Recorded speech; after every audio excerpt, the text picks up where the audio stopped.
Chapter 29, Filling in the Blanks. The next few days were spent with my parents filling me in on what had happened in the 16 days between the shooting and our reunion. What I learned was this. As soon as the bus driver, Usman Baijan, realized what had happened, he drove me straight to SWAT Central Hospital. The other girls were screaming and crying.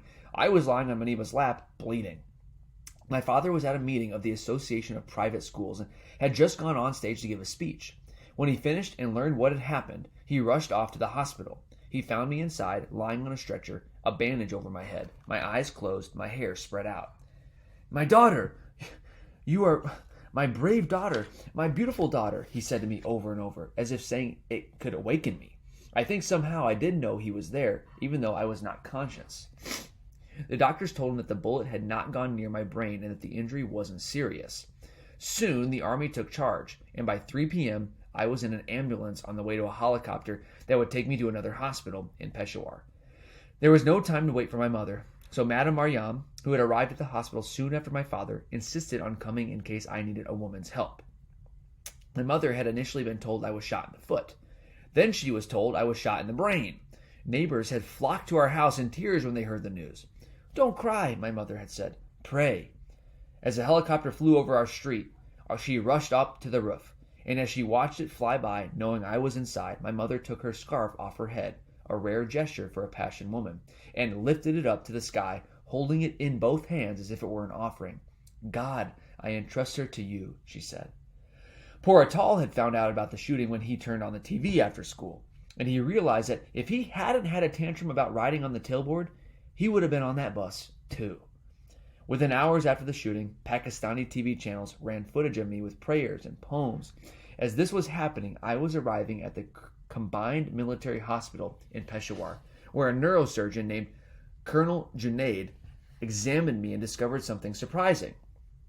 The bullet was still inside me. He soon discovered that what the doctors in SWAT told my father was incorrect. The bullet had, in fact, gone very close to my brain. He informed my parents that my brain was swelling and that he would need to remove part of my skull to give it space to expand. "We need to operate now to give her a chance," he said. His superiors were being told I should be sent abroad immediately, but Colonel Junaid stuck with his decision, and it was a decision that saved my life. My mother prayed throughout the 5-hour operation. As soon as she began, she felt a calm come over me. From then on, she knew that I would be all right. But 2 days after I was shot, my condition was getting worse. My father was so convinced I would die that he started thinking about my funeral. He tried not to think about the past and whether he had been wrong to encourage me to speak out and campaign. 2 British doctors happened to be in nearby Rawalpindi, and the army brought them in to consult. They were Dr. Fiona and Dr. Javid, and they were the next to save my life. Dr. Fiona and Dr. Javid said that if I stayed in Peshawar, I would suffer brain damage or I would die. The quality of the care concerned them. They thought I was at risk for infection. Even though she was due to fly back to Birmingham, Dr. Fiona stayed on and arranged to have me airlifted to another army hospital, this one in Rawalpindi. Security was tight at this new hospital because of the possibility of another Taliban attack.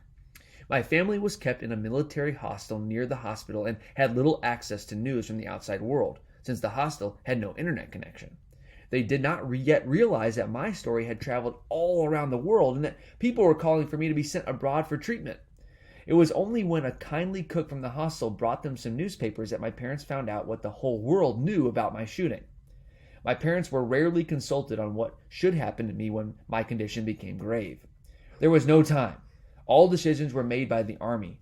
Dr. Fiona insisted that I be treated overseas for the best care. Eventually, it was decided that I would go to Dr. Javid's own hospital in Birmingham, Queen Elizabeth Hospital. But I needed to be moved within 48 hours, 72 at the most. My mother and brothers had no passports or documentation, though, so the army told my father he would have to travel alone with me. He was in an impossible situation. If he left the country with me, he would be leaving his wife and sons in Rawalpindi, possibly at risk of attack. So he made a choice. "What has happened to my daughter has happened," he told Dr. Javid. "Now she is in God's hand. I must stay with the rest of my family." Dr. Javid reassured him that I would be taken care of. "Isn't it a miracle you all happened to be here when Malala was shot?" my father said.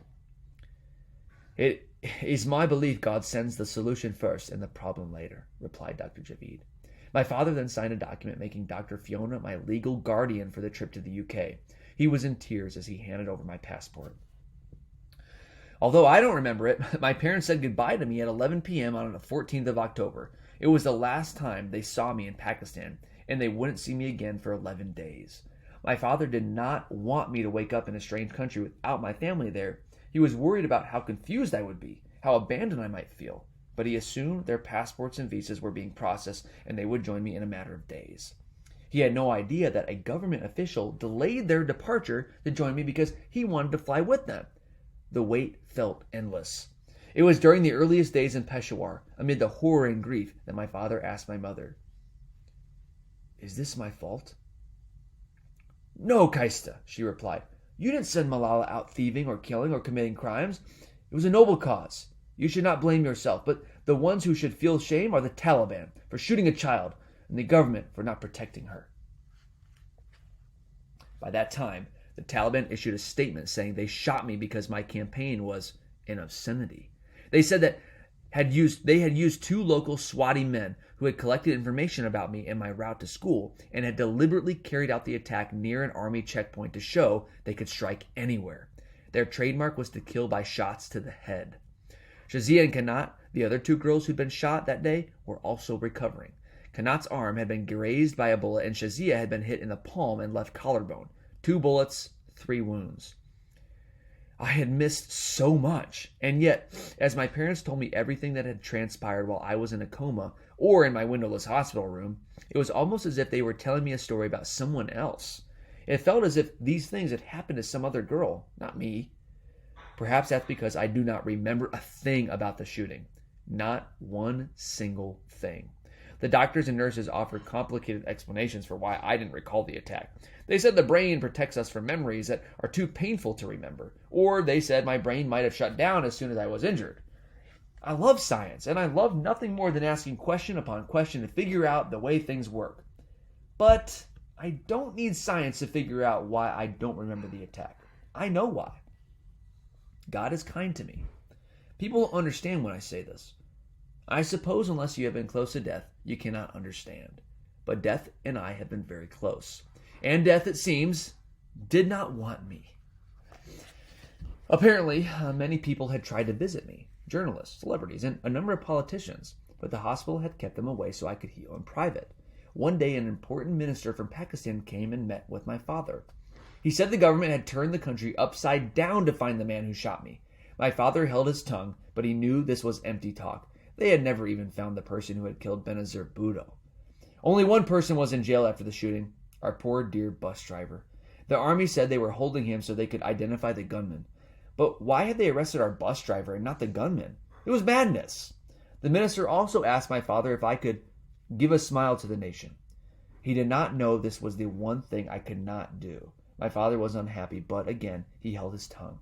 My father, who had dared to talk back to the Taliban, was learning that sometimes saying nothing speaks just as loudly. When I finally watched the news, I learned that a spokesman for Fazlullah said the Taliban had been forced to shoot me because I would not stop speaking out against them. They had warned me. They told the press, but I wouldn't stop. My other crimes? I spoke for education and peace. In their terms, I was speaking for Western education, which was against Islam in their opinion. The Taliban would try again to kill me, Fazlullah said. Let this be a lesson. It was a lesson indeed. My mother was right when she quoted from the Holy Quran. Falsehood has to die, she had told me all those years ago when I was considering doing the blog for the BBC. And truth has to come forward. Truth will always triumph over falsehood. This is the true Islamic belief that has guided us on our journey. The Taliban shot me to try to silence me. Instead, the whole world was listening to my message now.